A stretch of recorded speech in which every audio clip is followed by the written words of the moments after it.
Olá, boa noite. Meu nome é Newton Vasconcelos. Eu sou professor do Instituto Federal da Bahia, também conhecido como Escola Técnica em Salvador, mas é uma rede que integra unidades em mais de 20 municípios no estado da Bahia e é da área da educação profissional. E tem cursos tanto de chamados cursos integrados, como subsequentes, e também cursos superiores e de pós-graduação. Eu sempre me dediquei, já há muitos anos, à discussão sobre trabalho e a ausência dele, no caso da hipótese de uma relação de emprego, sobretudo, mas também de ocupação. Então, o professor Everaldo me solicitou que eu falasse um pouco sobre esses tempos, né? Esses tempos de pandemia, a relação com o emprego e principalmente o tempo pós-pandemia, o que vai ser, qual a expectativa que tem. Não dá para a gente ser conclusivo nessa matéria. Eu começo logo dizendo isso. Ou seja, não dá para a gente cravar exatamente como as coisas vão se desdobrar. Nós estamos em meio a um processo descontrolado, efetivamente descontrolado. Não se sabe ainda se vamos chegar a uma média diária de 3, 4, 5 mil mortos. Há uma possibilidade disso acontecer. E é urgente a adoção de medidas de contenção da pandemia e não há outra além da normal de usar máscaras, etc, etc. O isolamento se faz necessário, né, indispensável, e principalmente o chamado lockdown, o fechamento das atividades de toda a natureza durante um certo período. Isso é a forma adequada de nós começarmos a pensar na perspectiva de retomada da atividade econômica. Então, o que eu logo de cara digo é isso: não há emprego se a atividade econômica não se desenvolve adequadamente, né? Nem emprego, nem ocupação. A gente costuma falar muito de emprego, as taxas médias falam de desemprego, mas nós estamos falando, na verdade, além do emprego formal, de toda uma gama de atividades, de ocupações que vão muito além do emprego. Na atualidade, por exemplo, as atividades de entregador, né, ou de motorista nos sistemas de Uber, iFood e etc., tem sido uma válvula de escape importantíssima. Por mais que nós façamos a crítica de que é um tipo, uma relação de emprego e na verdade não é reconhecida em algumas partes do mundo, começa a ser reconhecida como uma atividade, como um emprego, como uma relação trabalhista. Aqui quer-se fazer a ideia de que são empreendedores, né? Então, portanto, para uma maneira de negar os direitos trabalhistas a essas pessoas. Então, nós criticamos a precariedade dessa ocupação, mas é forçoso reconhecer de que nós estaríamos numa situação muito pior se não tivesse essas válvulas de escape, né? É preciso sim continuar insistindo, batalhando para que haja um reconhecimento, para que se garanta, por exemplo, um mínimo de segurança, de saúde, contra acidentes de trabalho que são naturais dessas atividades, e os empregadores, porque os aplicativos ao final funcionam dessa forma como empregadores, eles assumam essas responsabilidades, né? Mas voltando à questão do emprego pós-pandemia, há alguns elementos que a gente pode identificar, né? Fala-se muito em home office, né? Em trabalho em casa, mas isso é para algumas atividades. Não há lixeiro home office, não há trabalho doméstico, né, home office, não há, enfim, uma infinidade, motorista, trabalhadores em supermercados, entregadores, tudo isso é uma atividade que precisa ser presencial, necessariamente. Há uma outra gama de atividades que já há algum tempo começam a se desenvolver em casa, né? Como aquelas que envolvem principalmente a produção de conteúdos para a internet, né? Que vem se transformando mais e mais numa atividade, numa ocupação, inclusive com resultados econômicos significativos, né? No nosso estado, em especial, nós temos um dado muito importante que impacta bastante a atividade econômica, que é o fechamento da Ford. A Ford, que há 20 anos atrás foi instalada com a perspectiva de mudar bastante a estrutura produtiva, industrial, né, de emprego em nosso estado, ao fechar, ela estabelece uma cadeia de fechamentos, né? Do mesmo jeito que criou uma cadeia produtiva, agora está uma cadeia de fechamento, já que era a única indústria automotiva no, no estado. Ela não saiu apenas do estado da Bahia, saiu do Brasil e, de certa forma, do mundo, já que a Ford resolveu mudar o ramo, não propriamente o ramo, mas o nicho de mercado que atua, fazendo produzir certos veículos de mais caros, né? Mais sofisticados, etc., que não era exatamente o que se produzia aqui.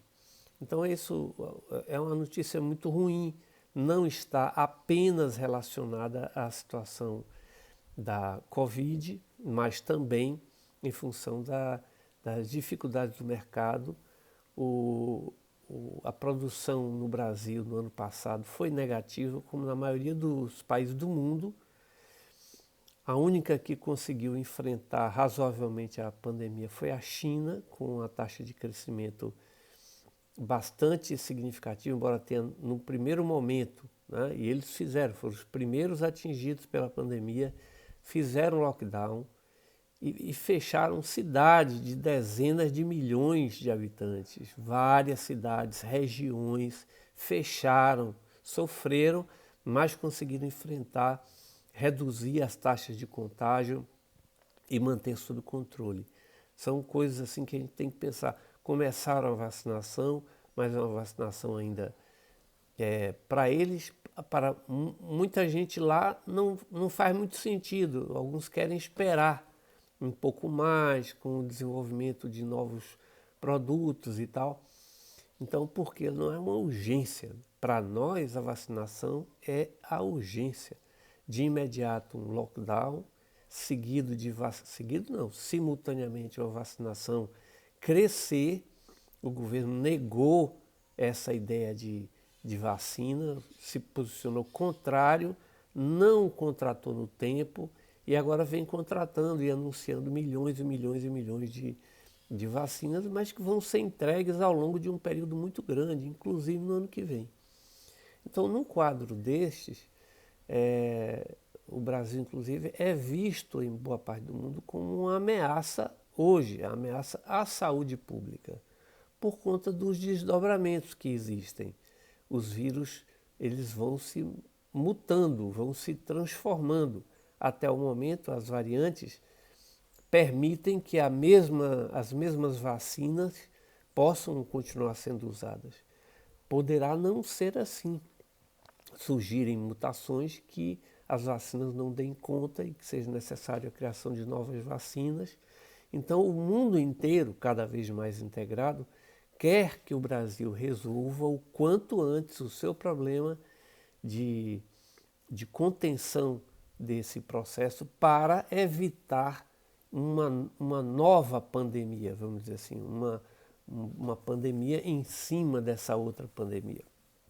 No caso nosso, então, a retomada da atividade econômica, do emprego, depende, sim, fundamentalmente de como nós vamos encarar ou continuar encarando, se continuar o governo negando, né, o governo federal, negando a pandemia, negando, chamando de gripezinha e coisas do gênero, a perspectiva é muito ruim, muito ruim. E o nosso país tem essa particularidade, quer dizer, diferentemente de Europa e outras regiões, aqui muita gente vai à rua não é porque cansou do vírus, da pandemia e resolveu sair por aí. Não, é a necessidade de sobrevivência. Claro que tem aqueles que vão para as festas, para os bares, atitudes irresponsáveis, né, que só fazem ampliar a pandemia, mas grande parte, a grande maioria, são aqueles que precisam sair cotidianamente para ganhar o seu pão. E até mesmo pessoas como estas, elas precisam ter o quanto antes a vacinação, que não são inclusive dos grupos prioritários, né? Os grupos prioritários estão ligados à turma da idade, né, e à saúde. Então, nós temos que trabalhar nisso. A economia já não vinha bem antes da pandemia. A economia brasileira e a economia mundial vinham enfrentando ciclos complexos, né? Nós estamos numa crise iniciada lá em 2018, mais ou menos, nos Estados Unidos, com a chamada bolha imobiliária, né? Que é um conjunto de atitudes irresponsáveis de grandes empresas, irresponsáveis e também de grande, enfim, movimentam-se atrás do lucro antes de mais nada, não veem as consequências que podem advir. E usaram mil artifícios, e artifícios esses que levaram a uma crise sem precedentes até hoje. E desde então, essa crise, ela se mantém e vai com ligeiras recuperações, imediatamente a crise volta de novo, um novo tipo de problema. Então nós já estamos nesse compasso há 12 anos, né? 2008, 2007, quando deflagrou essa crise.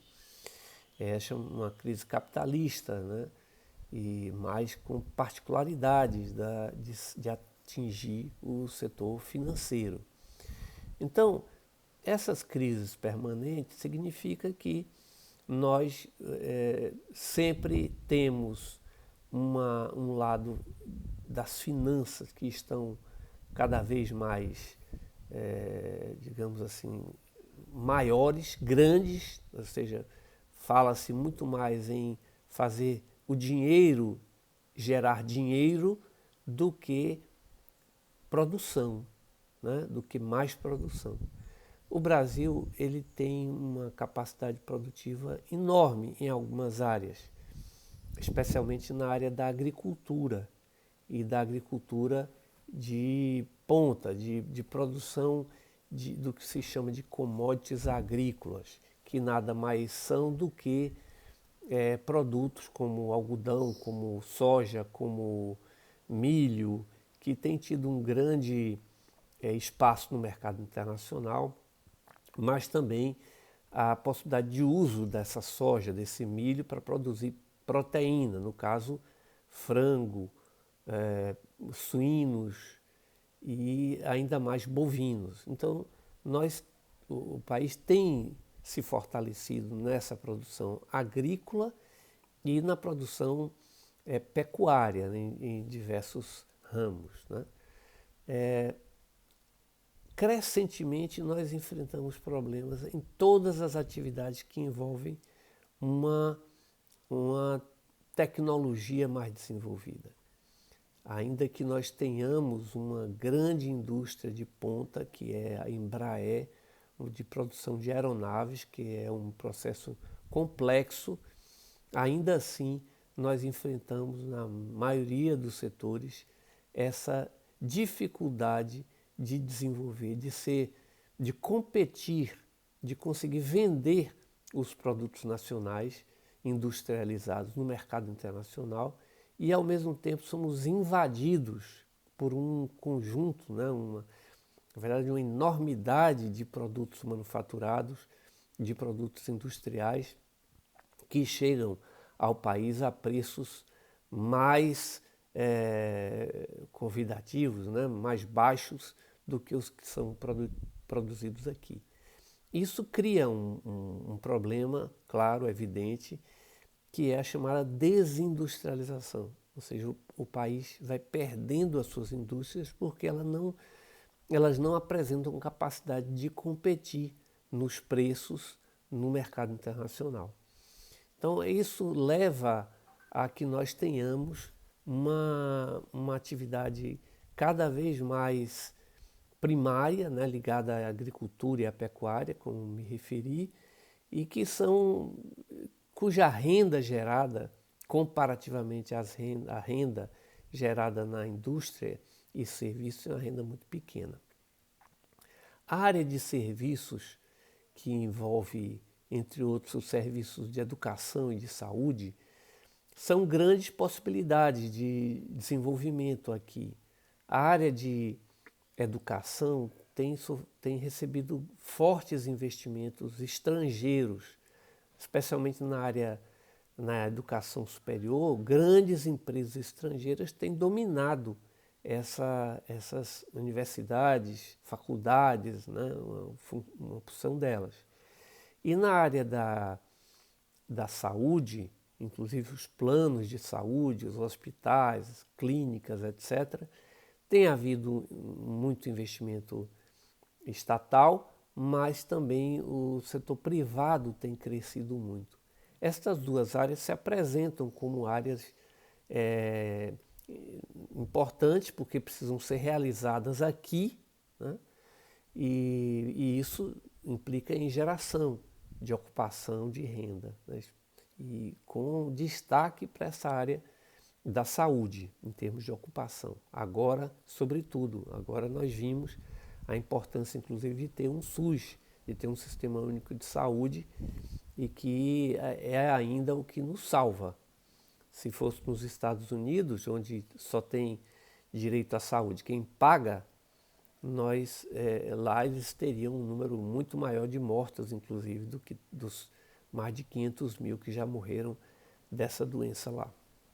Então, o Everaldo me falou para fazer uma apresentação sobre o tema, sobre essa temática, e eu fiz a gravação com antecedência para evitar problemas na hora em função da dificuldade de comunicação, né, de rede, essas coisas, mas vou tentar acompanhar a discussão, né, e ficar à disposição de vocês para debater e responder questões que vocês tenham interesse, né, a partir desses elementos que eu apresentei aqui. É um tema extremamente vasto, mas envolve a formação, a qualificação profissional, né, que é indispensável. As empresas cada vez mais requerem uma formação específica, mas muitas delas oferecem também. Mas ter um ensino médio é o critério número 1.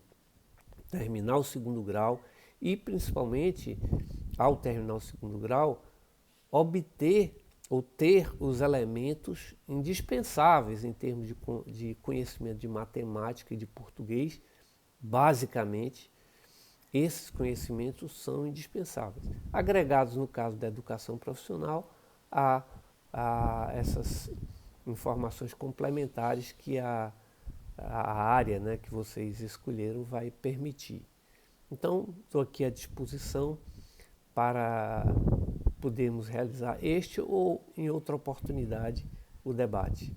Agradeço muito a Everaldo a possibilidade de apresentar essas ideias para vocês e desejo todos muita sorte, muita saúde, sobretudo, para enfrentar essa situação. Um abraço.